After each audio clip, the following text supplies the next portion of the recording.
Hi all and welcome to ARTea Art School. We're going to be doing a science experiment, how to make a volcano.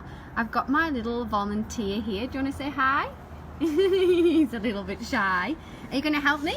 So what we've got to do is put in some bicarbonate soda. So we're just going to put lots in the middle here.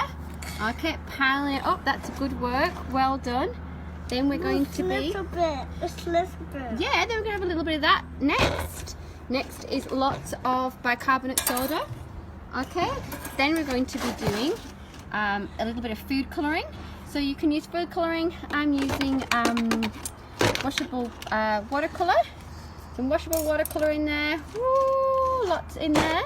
And then what we're going to do is add the vinegar. Are you ready, Lenny? I'm going to pour in the vinegar. Add a little bit to start. Whoa, watch it go. Wow, look at that. All right, chuck it all in. Awesome. Oh, and I'm done. Yeah, look at it. Look at it. Wow. Oh, there it is. Hiding.